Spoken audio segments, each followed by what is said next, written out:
Hello and welcome to the second video of AP Physics C. Today we're going to talk about forces. Before we talk about forces though, I want to mention one thing about derivatives and kinematics. We talked about the basics of that, but realize that we can also do position vectors in IJK format.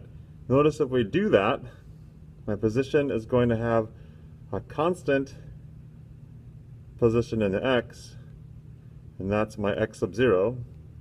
My velocity is going to have an x and y position. That's my initial velocity because it's going up through the air.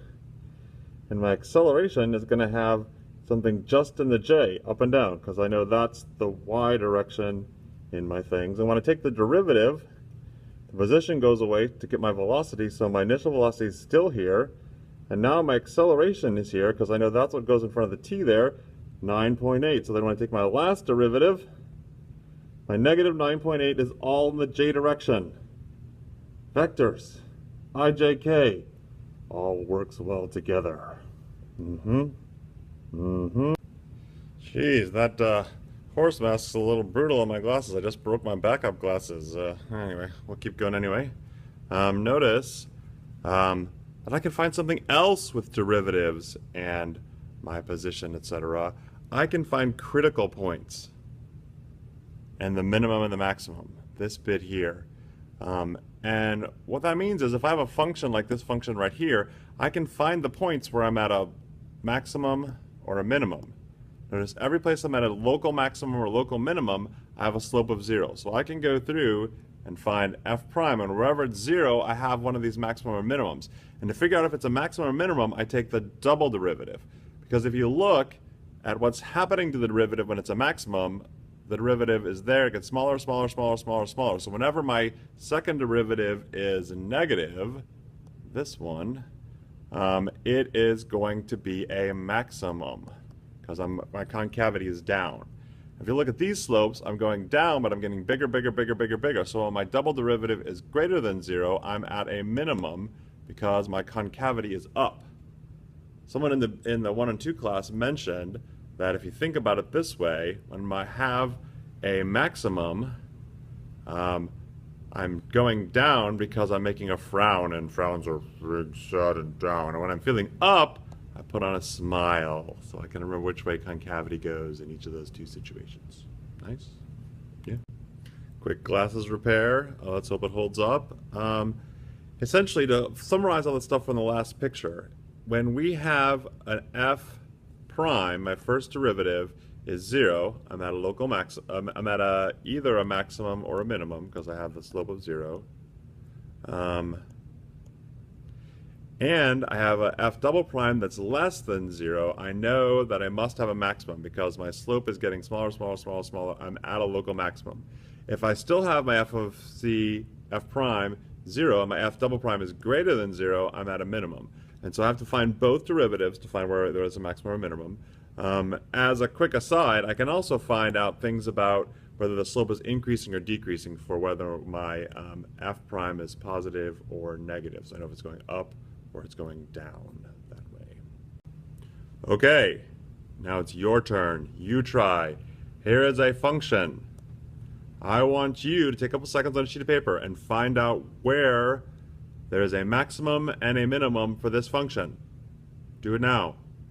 I know if you're not doing it. Do it now. Do it. You can do it. No, you can't. Do it. Try it. F prime, F double prime. Zeros. Positive, negative. Go.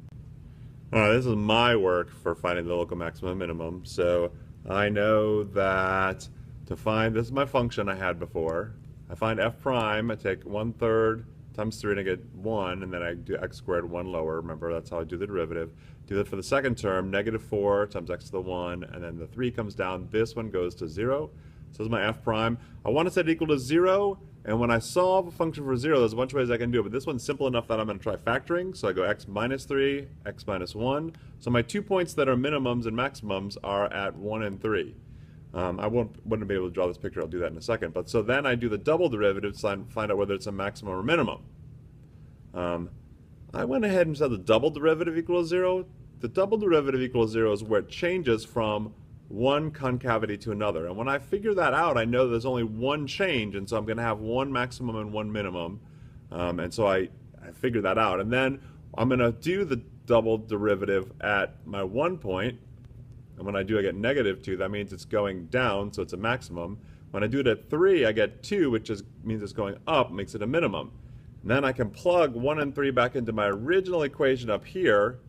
When I do that, I get 3 1/3, I get -16, because I want the actual point. I don't want just what the x value is, I want what the y value is also.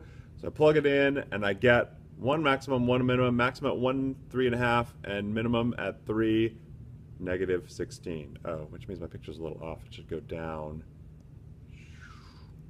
below, swing to -16. There we go. So I saw you all scoffing last week when I had a cricket bar that looked just like a regular protein bar. So this week, our extreme challenge is a mealworm. Look how gross its head is.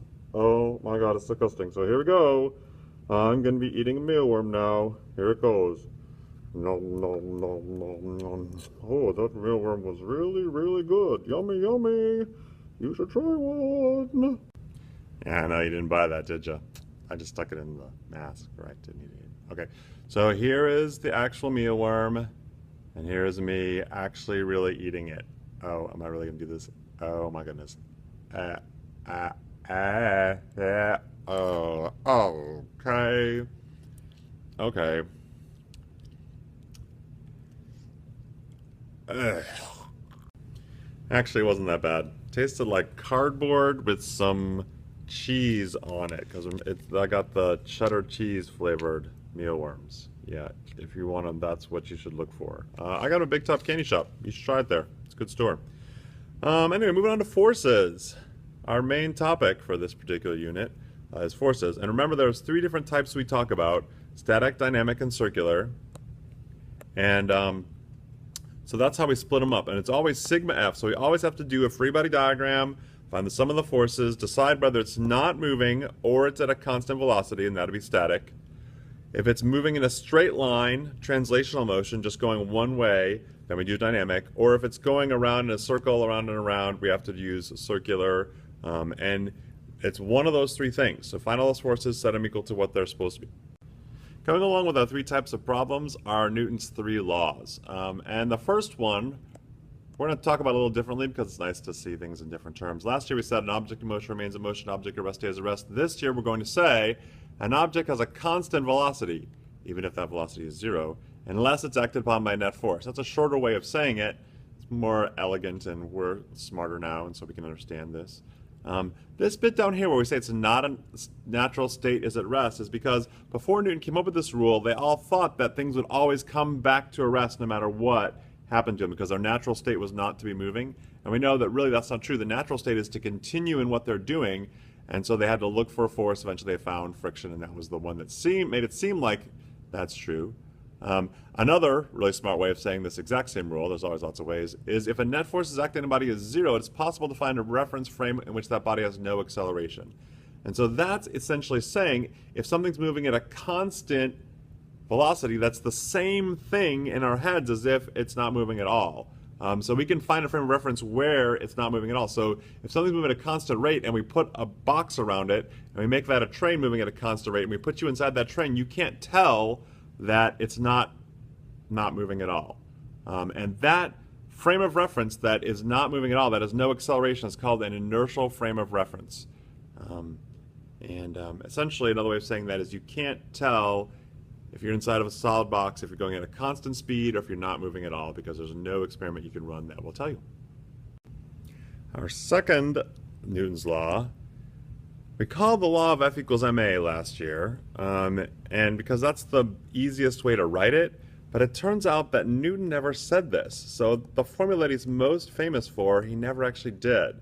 What Newton actually said was that the force is the derivative of the momentum.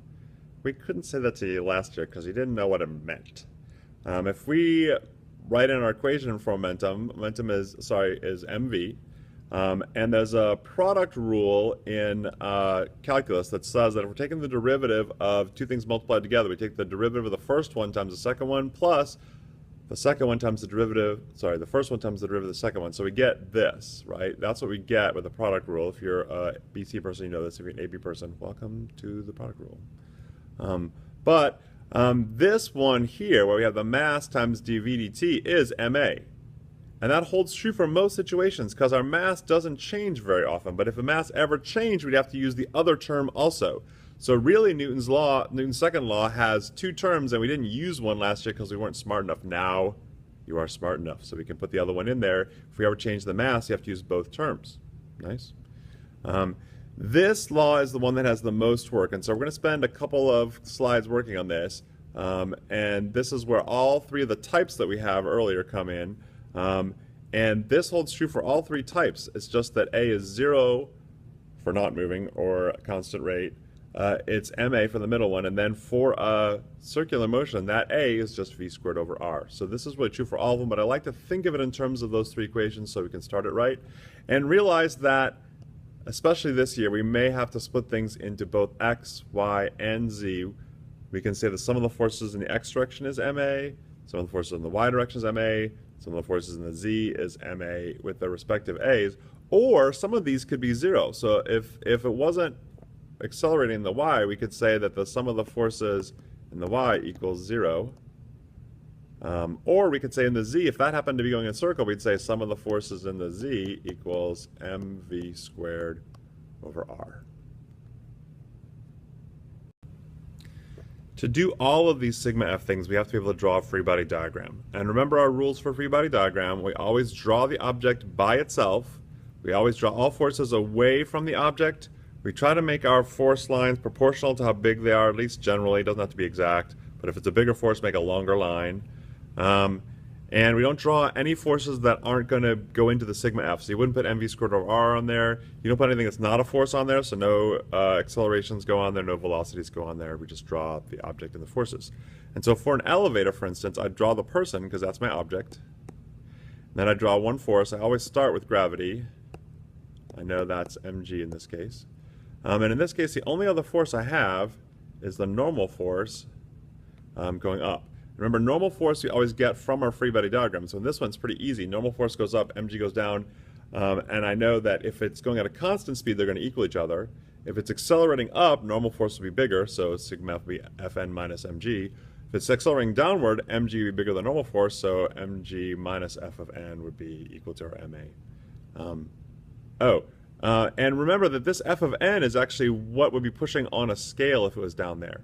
And so this Fn can also be called, in an elevator's case, apparent weight. So how much it seems to weigh. They like to do that in the APC test. How much does the person feel like they weigh when they go in an elevator? And it's always the matching force. In this case, it's a normal force. If I was hanging from a rope, my matching force would be tension. The matching force is always how much you seem to weigh.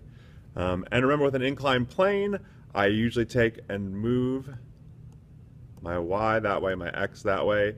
I take gravity, I split it into two components. This angle always equals that angle. We call it theta. So the fgx is going to be fg sine theta. And that the fgy, which goes over here, equals fg cosine theta, because it's the adjacent side and the opposite side. And then my normal force going this way is going to equal fgy in this case, because normal force we always get from the picture. If we only have two things that equal each other. If I throw a third one on there, I'm going to have to either add or subtract it. And in this case, I normally also have friction going up that way. So you have to be able to draw those.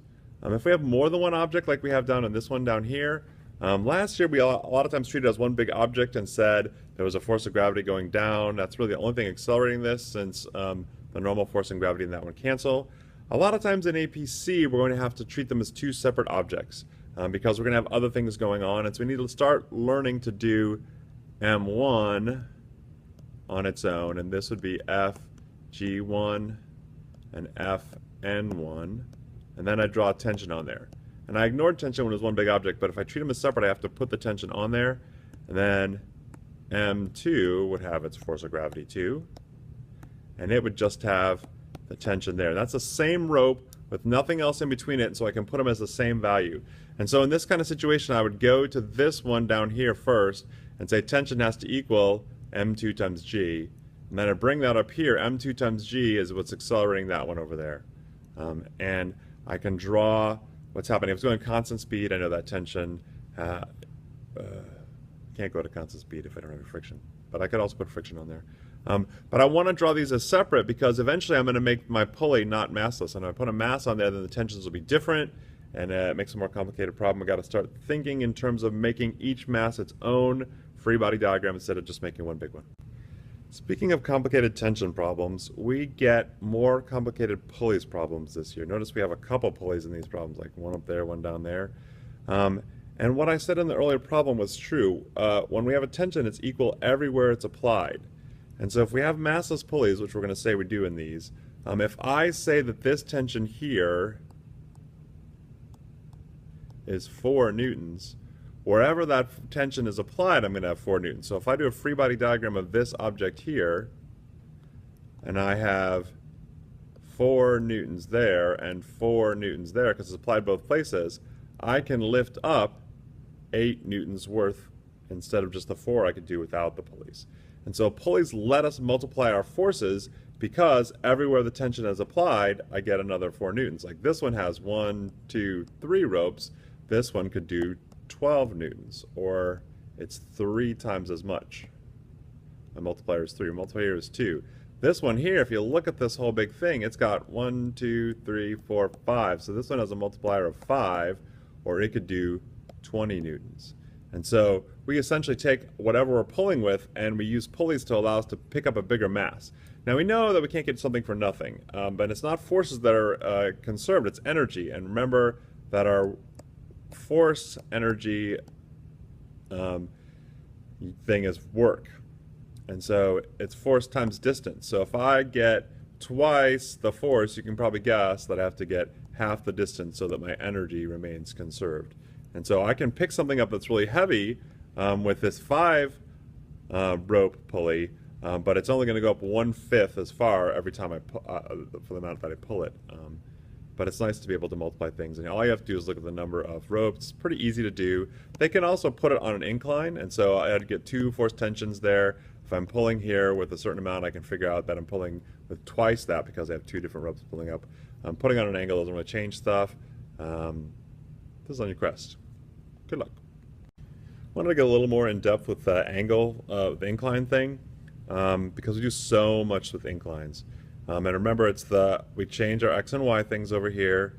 And if our acceleration is going down, we want to make our x positive in that direction. We can make x either way, but if we made the incline go the other way, we'd probably switch our x. When we do that, gravity is going to go straight down. And we split gravity in xgx and fgx and fgy. To find those, we use sine and cosine.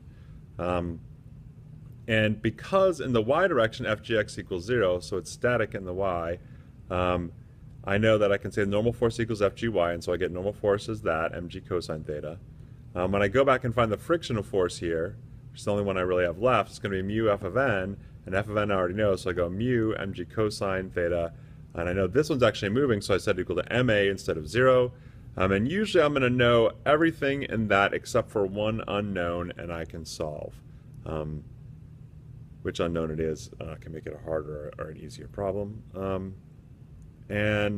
So inclines, you can add other forces in, make sure you know what that's going to do, but it's just going to add other things to our free body diagram. It usually makes the normal force a little harder, sometimes makes the sum of the forces have a couple more terms, but it doesn't change the basic structure. I just want to talk about basic structure. You can add all the add-ins yourself. Good luck.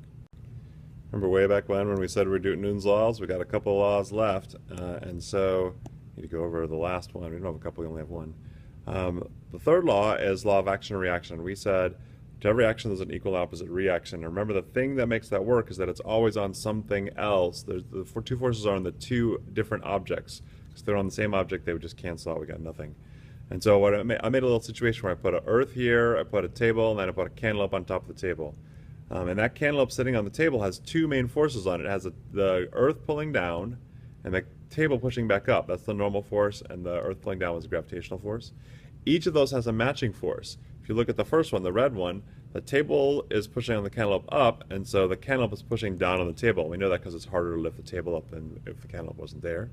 And to match our force for the earth pulling down, the cantaloupe is pulling the earth up. And remember, the reason why we don't see that one is because the mass of the earth is so great. The forces are equal, F1 equals F2, but since F equals ma, if we have a really big M, we got a really small a, so we don't see the earth moving upwards. Now it turns out in APC we have to actually do problems with Newton's third law.